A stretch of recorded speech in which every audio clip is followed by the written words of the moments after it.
ಮೌಲ್ಯ ಚಾನಲ್ಗೆ ಎಲ್ಲರಿಗೂ ಸ್ವಾಗತ.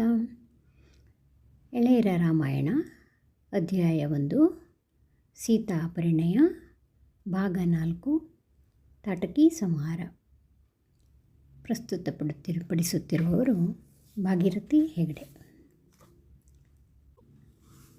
ವಿಶ್ವಾಮಿತ್ರ ಮಹರ್ಷಿಯನ್ನು ದಶರಥ ಮಹಾರಾಜ ಭಕ್ತಿಯಿಂದ ಸ್ವಾಗತಿಸಿದ. ಉತ್ತಮ ಆಸನವನ್ನು ನೀಡಿದ. ಉಪಚಾರ ಮಾಡಿದ. ದಶರಥನ ವಿನಯದಿಂದ ವಿಶ್ವಾಮಿತ್ರ ಸಂತೋಷಗೊಂಡ. ಎಲ್ಲರ ಕುಶಲವನ್ನು ಕೇಳಿದ. ರಾಜ್ಯ ಚೆನ್ನಾಗಿದೆಯೇ? ಪ್ರಜೆಗಳು ಸುಖಿಗಳಾಗಿದ್ದಾರೆಯೇ ಎಂದು ವಿಚಾರಿಸಿದ. ದಶರಥನು ಕೈ ಮುಗಿದು, ನಿಮ್ಮ ಆಶೀರ್ವಾದದಿಂದ ಎಲ್ಲವೂ ಸುಭಿಕ್ಷವಾಗಿದೆ. ಪ್ರಜೆಗಳು ಧರ್ಮದಿಂದಿದ್ದಾರೆ. ಶತ್ರುಗಳು ಪೀಡೆ ಇಲ್ಲದೆ ಎಲ್ಲರೂ ಸುಖದಿಂದ ಇದ್ದೇವೆ. ನೀವು ಬಂದುದು ನಮಗೆ ಬಹಳ ಸಂಭ್ರಮವಾಗಿದೆ. ನಾವು ಕೃತಾರ್ಥರಾದೆವು. ತಾವು ಬಂದ ಉದ್ದೇಶವನ್ನು ತಿಳಿಸುವುದು, ಅದು ಎಷ್ಟೇ ದೊಡ್ಡ ಕಾರ್ಯವಾದರೂ ನಾನು ಮಾಡಿಕೊಡುತ್ತೇನೆ ಎಂದ. ವಿಶ್ವಾಮಿತ್ರನಿಗೆ ಬೇಕಾಗಿದ್ದುದು ಇದೆ. ದಶರಥನಿಂದ ಒಂದು ಕೆಲಸ ಆಗಬೇಕಾಗಿತ್ತು. ಅದಕ್ಕಾಗಿಯೇ ಇಷ್ಟು ದೂರ ಬಂದಿದ್ದ. ದಶರಥ ತಾನೇ ಕೆಲಸ ನಡೆಸಿಕೊಡುತ್ತೇನೆ ಎಂದಾಗ ವಿಶ್ವಾಮಿತ್ರ ಬಹಳ ಹರ್ಷಗೊಂಡು, ಮಹಾರಾಜ, ನಿನ್ನ ಮಾತಿನಿಂದ ನನಗೆ ಆನಂದ ಆಗಿದೆ. ನಾನು ಇಲ್ಲಿಗೆ ಒಂದು ಉದ್ದೇಶದಿಂದ ಬಂದಿದ್ದೇನೆ. ಅದನ್ನು ಈಡೇರಿಸುವ ಜವಾಬ್ದಾರಿ ನಿನ್ನದು ಎಂದನು. ನಾನೊಂದು ಯಜ್ಞವನ್ನು ಮಾಡುತ್ತಿದ್ದೇನೆ. ಆದರೆ ಅದಕ್ಕೆ ಭಂಗ ಉಂಟಾಗುತ್ತಿದೆ. ಪ್ರತಿ ಸಲ ಯಜ್ಞ ಮಾಡುವಾಗಲೂ ಅದು ಇನ್ನೇನು ಮುಗಿಯುತ್ತದೆ ಎನ್ನುವ ಹೊತ್ತಿಗೆ ಸರಿಯಾಗಿ ಮಾರೀಚ ಮತ್ತು ಸುಬಾಹು ಎಂಬ ಇಬ್ಬರು ರಾಕ್ಷಸರು ರಕ್ತ ಮಾಂಸಗಳನ್ನು ತಂದು ಯಜ್ಞದ ಬೆಂಕಿಯ ಮೇಲೆ ಸುರಿಯುತ್ತಾರೆ. ಹೀಗೆ ಯಜ್ಞ ಅಪವಿತ್ರಗೊಂಡು ನನ್ನ ಪರಿಶ್ರಮ ವ್ಯರ್ಥವಾಗುತ್ತಿದೆ. ನಾನು ಮಾರೀಚ ಮತ್ತು ಸುಬಾಹುಗಳಿಗೆ ಶಾಪ ಕೊಡಬಹುದು. ಆದರೆ ಈಗ ಯಜ್ಞ ದೀಕ್ಷೆಯಲ್ಲಿರುವುದರಿಂದ ಶಾಪ ಕೊಡುವ ಹಾಗಿಲ್ಲ. ಆದ್ದರಿಂದ ನಿನ್ನ ಬಳಿ ನನ್ನದೊಂದು ಪ್ರಾರ್ಥನೆ. ನೀನು ದಯವಿಟ್ಟು ನನ್ನ ಜೊತೆ ನಿನ್ನ ಮಗ ರಾಮನನ್ನು ಕಳುಹಿಸಿಕೊಡು. ಅವನು ರಾಕ್ಷಸರನ್ನು ಕೊಂದು ನನ್ನ ಯಾಗ ಮುಂದುವರಿಯುವಂತೆ ಸಹಾಯ ಮಾಡುತ್ತಾನೆ. ರಾಮನು ರಾಕ್ಷಸರನ್ನು ಕೊಲ್ಲಬಲ್ಲನೆ ಎಂದು ಚಿಂತಿಸಬೇಡ. ಅವನು ಬಹಳ ಪರಾಕ್ರಮಿ.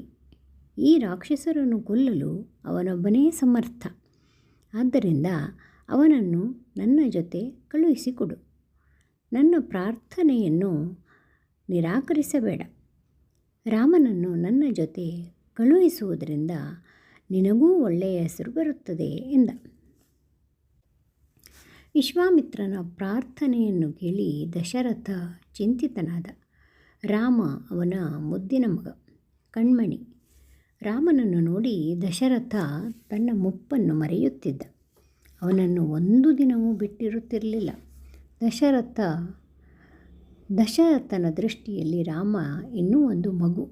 ಅವನನ್ನು ವಿಶ್ವಾಮಿತ್ರರ ಜೊತೆ ಕಾಡಿಗೆ ಕಳುಹಿಸಬೇಕು, ಅದು ರಾಕ್ಷಸರನ್ನು ಕೊಲ್ಲುವ ಸಲುವಾಗಿ ಎಂಬ ಯೋಚನೆಯಿಂದಲೇ ದಶರಥನ ಮೈ ಗಡಗಡ ನಡುಗಿತು. ಅವನು ಕೈ ಮುಗಿದುಕೊಂಡು ವಿಶ್ವಾಮಿತ್ರರನ್ನು ಕುರಿತು, ಮಹರ್ಷಿಗಳೇ, ರಾಮನಿನ್ನೂ ಚಿಕ್ಕವನು. ಅರಮನೆಯನ್ನು ಬಿಟ್ಟು ಅವನೆಂದೂ ಹೊರಗೆ ಹೋಗಿಲ್ಲ. ಕಾಡಿನಲ್ಲಿ ಅವನು ಹೇಗೆ ತಾನೇ ಓಡಾಡಬಲ್ಲ? ರಾಕ್ಷಸರೊಡನೆ ಅವನು ಹೋರಾಡಲಾರ. ಆದ್ದರಿಂದ ಅವನನ್ನು ನಿಮ್ಮ ಜೊತೆ ಕಳುಹಿಸಿಯೂ ಉಪಯೋಗವಿಲ್ಲ. ಅವನ ಬದಲು ನಾನೇ ಬರುತ್ತೇನೆ. ರಾಕ್ಷಸರನ್ನು ಸೆದೆಬಡಿಯುತ್ತೇನೆ. ನಿಮ್ಮ ಯಜ್ಞ ನಿರ್ವಿಘ್ನವಾಗಿ ನಡೆಯುವಂತೆ ಮಾಡುತ್ತೇನೆ ಎಂದ. ದಶರಥನ ಮೊರೆಗೆ ವಿಶ್ವಾಮಿತ್ರ ಒಪ್ಪಲಿಲ್ಲ. ನಿನಗೆ ರಾಮನ ಪರಾಕ್ರಮ ತಿಳಿಯದು. ಆದ್ದರಿಂದ ಹಾಗೆ ಮಾತನಾಡುತ್ತಿದ್ದೀಯೆ. ಖಂಡಿತ ಚಿಂತಿಸಬೇಡ. ಅವನನ್ನು ನನ್ನ ಜೊತೆ ಕಳುಹಿಸಿಕೊಡು ಎಂದ. ಆದರೆ ದಶರಥ ರಾಮನನ್ನು ಕಳುಹಿಸಲು ಒಪ್ಪಲಿಲ್ಲ. ರಾಮನನ್ನು ಕಳುಹಿಸಲಾರೆ. ದಯವಿಟ್ಟು ನನ್ನನ್ನು ಕ್ಷಮಿಸಿ ಎಂದುಬಿಟ್ಟು. ವಿಶ್ವಾಮಿತ್ರ ಕೋಪದಿಂದ ಕಣ್ಣುಗಳನ್ನು ಕೆಂಪಗೆ ಮಾಡಿಕೊಂಡು, ಮಹಾರಾಜ, ಹೇಳಿದ ಕೆಲಸ ಮಾಡಿಕೊಡುತ್ತೇನೆ ಎಂದು ಮಾತು ಕೊಟ್ಟು ಈಗ ನೆಪಗಳನ್ನು ಒಡ್ಡುತ್ತಿದ್ದೀಯೆ. ಇದು ಒಳ್ಳೆಯದಲ್ಲ. ಆಡಿದ ಮಾತಿಗೆ ತಪ್ಪಿದವ ಎಂದು ಅಪಕೀರ್ತಿ ಪಡೆಯಬೇಡ ಎಂದು ಗರ್ಜಿಸಿದ. ಆಗ ಕುಲಪುರೋಹಿತರಾದ ವಸಿಷ್ಠರು ಮುಂದೆ ಬಂದರು. ದಶರಥನನ್ನು ಕುರಿತು, ಮಹಾರಾಜ, ನೀನು ಆಡಿದ ಮಾತಿಗೆ ತಪ್ಪಬೇಡ. ಇಲ್ಲದಿದ್ದರೆ ಲೋಕದಲ್ಲಿ ನಿನಗೆ ಶಾಶ್ವತವಾದ ಕೆಟ್ಟ ಹೆಸರು ಬಂದುಬಿಡುತ್ತದೆ. ರಾಮನನ್ನು ವಿಶ್ವಾಮಿತ್ರನೊಡನೆ ಕಳುಹಿಸಿಕೊಡು. ಇದರಿಂದ ನನಗೆ ಸ್ವಲ್ಪವೂ ಹೆದರಿಕೆ ಬೇಡ. ರಾಮನಿಗೆ ರಾಕ್ಷಸರೊಡನೆ ಹೋರಾಡಿ ಅಭ್ಯಾಸವಿಲ್ಲದಿದ್ದರೇನು? ರಾಕ್ಷಸರು ಇವನಿಗೆ ಏನೂ ಮಾಡಲಾರರು. ವಿಶ್ವಾಮಿತ್ರನು ರಾಮನ ಜೊತೆಯೇ ಇರುವರಲ್ಲವೇ? ವಿಶ್ವಾಮಿತ್ರನನ್ನು ಸಾಮಾನ್ಯನೆಂದು ತಿಳಿಯಬೇಡ. ಧರ್ಮವೇ ಅವನ ರೂಪದಲ್ಲಿ ಬಂದಿದೆ. ಇವನು ಮಹಾಪರಾಕ್ರಮಿ. ಇವನಿಗೆ ತಿಳಿದಿರುವಷ್ಟು ಅಸ್ತ್ರ ವಿದ್ಯೆಗಳು ಪ್ರಪಂಚದಲ್ಲಿ ಇನ್ನಾರಿಗೂ ಗೊತ್ತಿಲ್ಲ. ರಾಕ್ಷಸರನ್ನು ಕೊಲ್ಲುವುದು ವಿಶ್ವಾಮಿತ್ರನಿಗೆ ಅಸಾಧ್ಯವೇನೂ ಅಲ್ಲ. ಒಂದು ಗಳಿಗೆಯನ್ನು ಅವರನ್ನು ಬೂದಿ ಮಾಡಬಿಡಬಲ್ಲ. ಆದರೆ ರಾಕ್ಷಸರನ್ನು ಕೊಂದ ಕೀರ್ತಿ ನಿನ್ನ ಮಗನಿಗೆ ಬರಬೇಕೆಂದು ಅವನ ಆಸೆ. ಅದಕ್ಕಾಗಿಯೇ ಅವನು ನಿನ್ನ ಬಳಿ ಬಂದಿದ್ದಾನೆ. ಆದ್ದರಿಂದ ಸ್ವಲ್ಪವೂ ಚಿಂತಿಸದೆ ರಾಮನನ್ನು ಜೊತೆಗೆ ಲಕ್ಷ್ಮಣನನ್ನು ವಿಶ್ವಾಮಿತ್ರನೊಡನೆ ಕಳುಹಿಸಿಕೊಡು ಎಂದ. ದಶರಥನ ಮನಸ್ಸಿಗೆ ಸಮಾಧಾನವಾಯಿತು. ವಿಶ್ವಾಮಿತ್ರನ ಉದ್ದೇಶ ಅರ್ಥವಾಯಿತು. ರಾಮಲಕ್ಷ್ಮಣರನ್ನು ವಿಶ್ವಾಮಿತ್ರರೊಡನೆ ಕಳುಹಿಸಿಕೊಡಲು ಒಪ್ಪಿದ.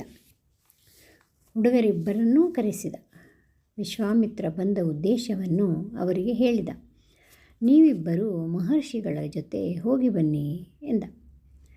ರಾಮಲಕ್ಷ್ಮಣರು ಹಿರಿಯರಿಗೆಲ್ಲ ನಮಸ್ಕರಿಸಿದರು. ಬಿಲ್ಲು ಬಾಣಗಳನ್ನು ಧರಿಸಿ ಅವಳಿ ಮಕ್ಕಳಂತೆ ವಿಶ್ವಾಮಿತ್ರನ ಹಿಂದೆ ಹೊರಟರು. ಮೂವರು ನಡೆಯುತ್ತಾ ಹೋದರು. ಸುಮಾರು 1.5 ಯೋಜನ ನಡೆದರು. 1 ಯೋಜನ ಅಂದರೆ 10 ಮೈಲಿ. ವಿಶ್ವಾಮಿತ್ರನು ರಾಜಕುಮಾರರಿಗೆ ಬೇಸರವಾಗದಂತೆ ಕಥೆಗಳನ್ನು ಹೇಳುತ್ತಾ ಬಂದ. ದಾರಿಯಲ್ಲಿ ಎದುರಾದ ಎಲ್ಲ ಸ್ಥಳಗಳ ಚರಿತ್ರೆಯನ್ನೂ ತಿಳಿಸಿದ. ರಾಮ ಲಕ್ಷ್ಮಣರಿಗೂ ಇದು ಅಪೂರ್ವ ಅನುಭವ.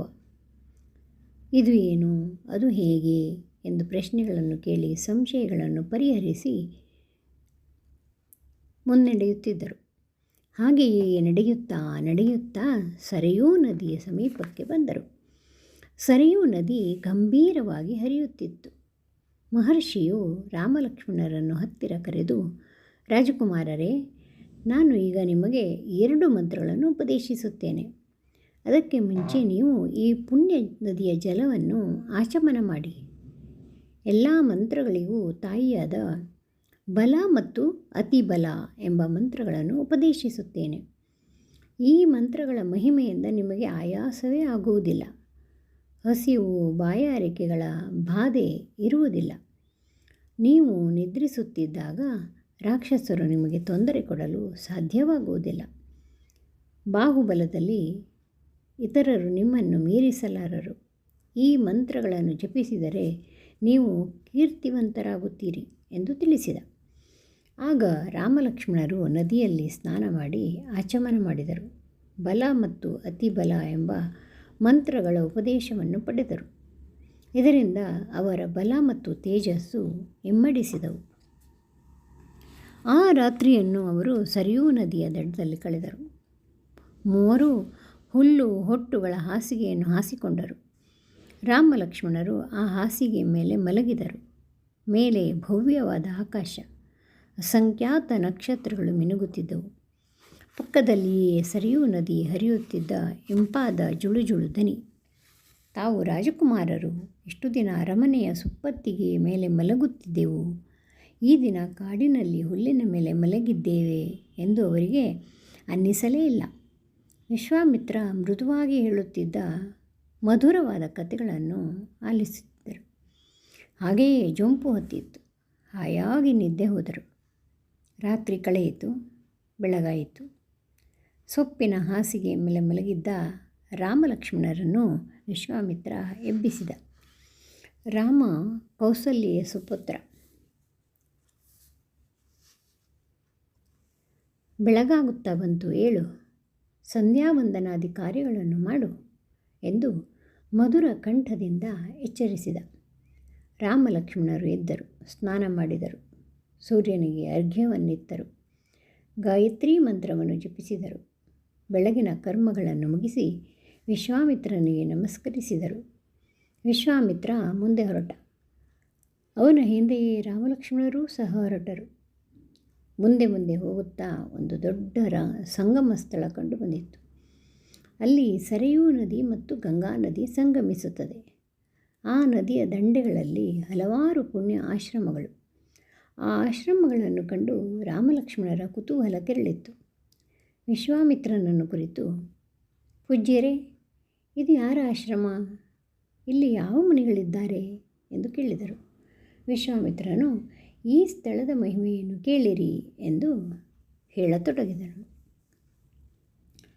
ಹಿಂದೆ ಶಿವನು ಪಾರ್ವತಿಯನ್ನು ಮದುವೆಯಾಗುವ ಮೊದಲು ಈ ಸ್ಥಳಕ್ಕೆ ಬಂದಿದ್ದ. ಜೊತೆಯಲ್ಲಿಯೇ ತನ್ನ ಗಣಗಳನ್ನು ಕರೆದು ತಂದಿದ್ದ. ಸಮಾಧಿಯಲ್ಲಿ ಕುಳಿತು ತಪಸ್ಸು ಮಾಡುತ್ತಿದ್ದ. ಆಗ ಮನ್ಮಥ ಇಲ್ಲಿಗೆ ಬಂದ.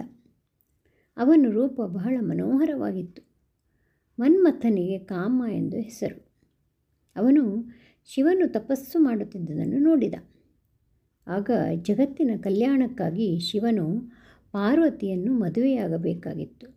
ಆದರೆ ಶಿವ ತಪಸ್ಸು ಮಾಡುತ್ತಾ ಕುಳಿತಿದ್ದ. ಆದ್ದರಿಂದ ಶಿವನ ತಪಸ್ಸು ಕೆಡಿಸಬೇಕು, ಅವನು ಪಾರ್ವತಿಯನ್ನು ಮದುವೆಯಾಗುವಂತೆ ಮಾಡಬೇಕು ಎಂದು ಮನ್ಮಥನು ಶಿವನ ಮೇಲೆ ಹೂವಿನ ಬಾಣವೊಂದನ್ನು ಬಿಟ್ಟ. ಶಿವನ ತಪಸ್ಸು ಭಂಗವಾಯಿತು.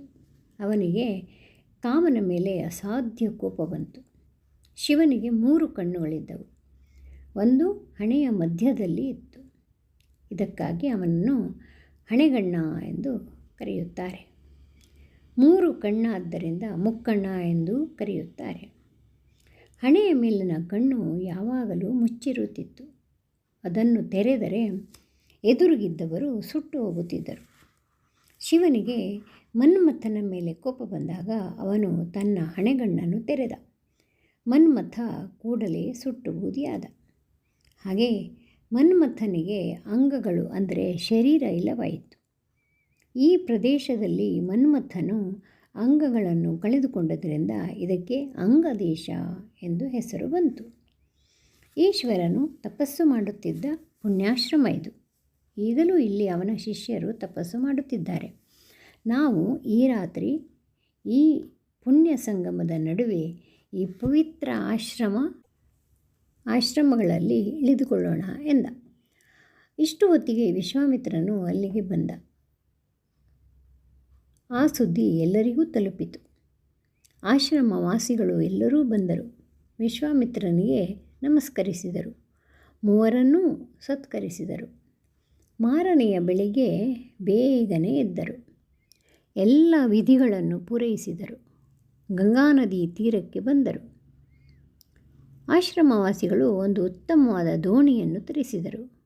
ವಿಶ್ವಾಮಿತ್ರನನ್ನು ರಾಮಲಕ್ಷ್ಮಣರನ್ನು ಅದರಲ್ಲಿ ಕೂಡಿಸಿದರು.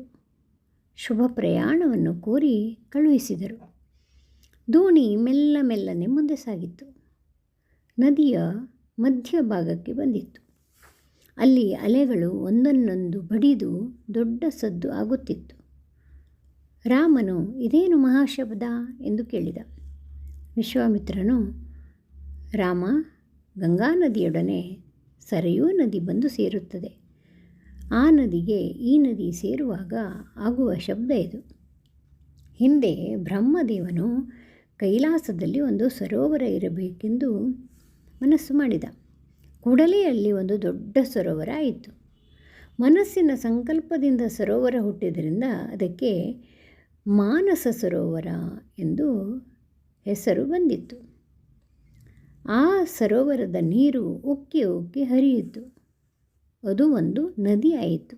ಅದೇ ಸರಯೂ ನದಿ. ಅದು ಅಯೋಧ್ಯೆಯನ್ನು ಸುತ್ತಿ ಹರಿಯುತ್ತದೆ.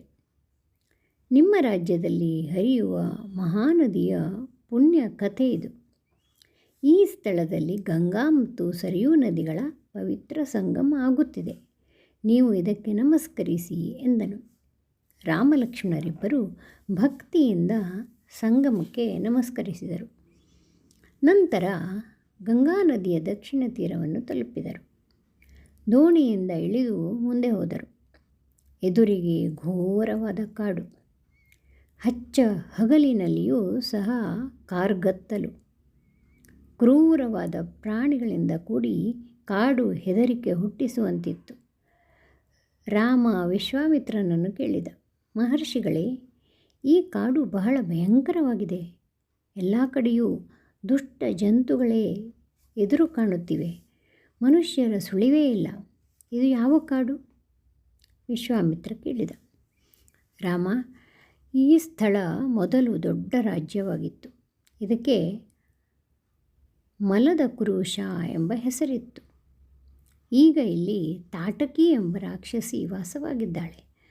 ತಾಟಕಿ ರಾಜ್ಯಕ್ಕೆ ಬಂದಾಗ ಪ್ರಜೆಗಳು ಹೆದರಿ ಓಡಿ ಹೋದರು. ದೇಶ ಅನಾಥವಾಯಿತು, ನಿರ್ಜನವಾಯಿತು. ಈಗ ಭಯಂಕರ ಅರಣ್ಯವಾಗಿದೆ. ಇದಕ್ಕೆ ಈಗ ದಂಡಕಾರಣ್ಯ ಎಂದು ಹೆಸರು. ತಾಟಕಿ ಇಲ್ಲೇ ಇದ್ದಾಳೆ. ಅವಳ ಮಗನೇ ಮಾರೀಚ ನನ್ನ ಯಾಗಕ್ಕೆ ತೊಂದರೆ ಕೊಡುತ್ತಿರುವವನು. ನೀನು ತಾಟಕಿಯನ್ನು ಕೊಲ್ಲಬೇಕು, ಈ ದೇಶವನ್ನು ರಕ್ಷಿಸಬೇಕು ಎಂದನು. ರಾಮನು ವಿಶ್ವಾಮಿತ್ರನನ್ನು ಕುರಿತು, ಮಹರ್ಷಿಗಳೇ, ತಾಟಕಿಯು ಎಷ್ಟೇ ಕಟ್ಟೆಯೊಳಾದರೂ ಹೆಂಗಸನ್ನು ಕೊಲ್ಲುವುದು ಪಾಪವಲ್ಲವೇ ಎಂದು ಕೇಳಿದ.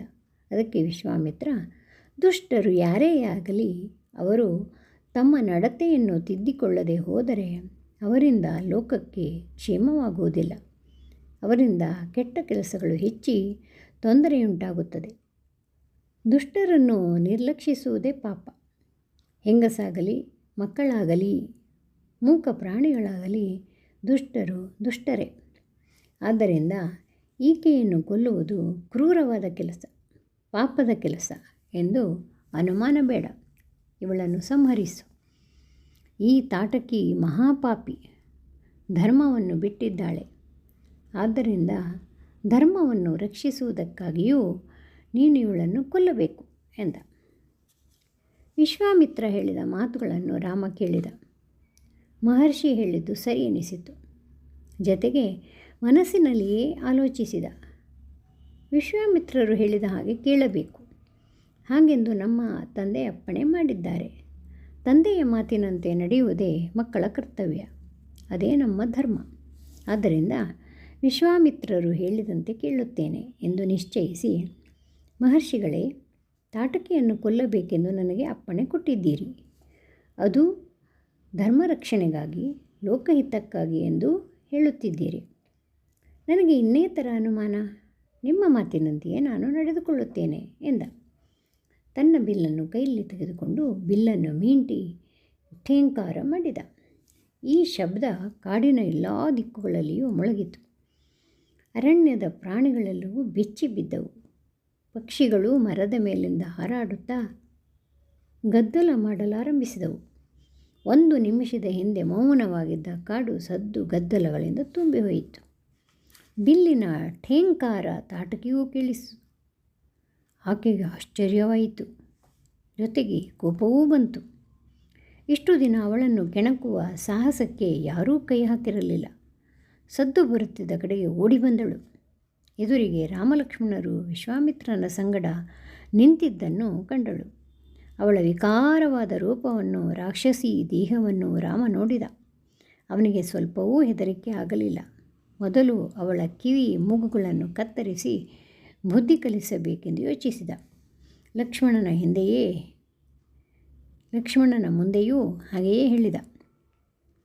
ತಾಟಕಿಯು ಸಿಡಿಲಿನಂತೆ ಘರ್ಜಿಸುತ್ತಾ ರಾಮನ ಬಳಿಗೆ ಬಂದಳು. ರಾಮ ಲಕ್ಷ್ಮಣರ ಸುತ್ತಲೂ ಭಯಂಕರವಾದ ಧೂಳೆಬ್ಬಿಸಿದಳು. ಅವರಿಗೆ ಪರಿಸ್ಥಿತಿ ಅರಿವಾಗುವ ಮೊದಲೇ ಕಲ್ಲುಗಳ ಮಳೆಗರೆದಳು. ಅಷ್ಟರಲ್ಲಿ ರಾಮ ಬಿಲ್ಲನ್ನು ಕೈಗೆ ತೆಗೆದುಕೊಂಡ. ಬಾಣಗಳನ್ನು ಬಿಟ್ಟು ಕಲ್ಲುಗಳನ್ನು ತಡೆದ. ಅವಳ ಕೈ ಕತ್ತರಿಸಿದ. ಲಕ್ಷ್ಮಣನು ಅವಳ ಕಿವಿ ಮೂಗುಗಳನ್ನು ತುಂಡರಿಸಿದ. ಆಗ ತಾಟಕಿ ಮಾಯಾಯುದ್ಧವನ್ನು ಆರಂಭಿಸಿದಳು. ಮರೆಯಲ್ಲಿ ನಿಂತು ಅಸ್ತ್ರಗಳನ್ನು ಪ್ರಯೋಗಿಸಲಾರಂಭಿಸಿದಳು. ರಾಮ ಅವುಗಳನ್ನೆಲ್ಲ ನಿವಾರಿಸುತ್ತಾ ಬಂದ. ಆದರೆ ಎಷ್ಟು ಹೊತ್ತಾದರೂ ಯುದ್ಧ ಕೊನೆಗೊಳ್ಳಲೇ ಇಲ್ಲ. ಆಗ ವಿಶ್ವಾಮಿತ್ರನು, ರಾಮ, ಹೊತ್ತಾಗುತ್ತಾ ಬಂತು, ಕತ್ತಲಾಗಿ ಬಿಟ್ಟರೆ ರಾಕ್ಷಸರ ಬಲ ಹೆಚ್ಚಾಗುತ್ತದೆ, ಆಗ ಅವಳನ್ನು ಕೊಲ್ಲುವುದು ಬಹಳ ಕಷ್ಟವಾಗುತ್ತದೆ. ಆದ್ದರಿಂದ ಈಗಲೇ ಅವಳನ್ನು ಕೊಂದುಬಿಡು ಎಂದ. ರಾಮನು ವಿದ್ಯೆಯಿಂದ ಅವಳಿರುವ ಕಡೆಗೆ ಬಾಣ ಬಿಟ್ಟ. ಶಬ್ದವೀಧಿ ಎಂದರೆ ಕಣ್ಣಿಗೆ ಕಾಣದಿರುವ ವಸ್ತುವಿನ ಕಡೆಗೆ ಕೇವಲ ಶಬ್ದವನ್ನು ಅನುಸರಿಸಿ ಬಾಣವನ್ನು ಪ್ರಯೋಗಿಸುವುದು. ಬಾಣ ನೇರವಾಗಿ ತಾಟಕಿಯ ಎದೆಗೆ ಬಡಿಯಿತು. ತಾಟಕಿ ಸಿಡಿಲಿನಂತೆ ಅಬ್ಬರಿಸುತ್ತಾ ಕೆಳಗೆ ಸತ್ತು ಬಿದ್ದಳು. ದೇವೇಂದ್ರನು, ದೇವತೆಗಳು ಆ ಸ್ಥಳಕ್ಕೆ ಬಂದರು. ರಾಮನ ಧೈರ್ಯ ಸಾಹಸಗಳನ್ನು ಕೊಂಡಾಡಿದರು. ನಿಮ್ಮಿಂದ ಧರ್ಮಕ್ಕೆ ಜಯವಾಯಿತು, ಲೋಕಕಂಟಕ ತಪ್ಪಿತು, ನಿಮಗೆ ಶುಭವಾಗಲಿ ಎಂದು ಇಬ್ಬರನ್ನು ಹರಸಿದರು. ವಿಶ್ವಾಮಿತ್ರನಿಗೆ ತುಂಬ ಸಂತೋಷವಾಯಿತು. ರಾಮ ಲಕ್ಷ್ಮಣರನ್ನು ಪ್ರೀತಿಯಿಂದ ಅಪ್ಪಿಕೊಂಡ. ಈ ರಾತ್ರಿ ಇಲ್ಲಿಯೇ ಇರೋಣ, ನಾಳೆ ಬೆಳಿಗ್ಗೆ ನಮ್ಮ ಆಶ್ರಮಕ್ಕೆ ಹೋಗೋಣ ಎಂದ. ಆ ಮಹಾರಣ್ಯದ ಕಷ್ಟ ತಪ್ಪಿತು. ಪಕ್ಷಿಗಳು ಶಾಂತವಾದವು. ರಾತ್ರಿ ಮೂವರೂ ಅಲ್ಲಿಯೇ ಮಲಗಿದರು.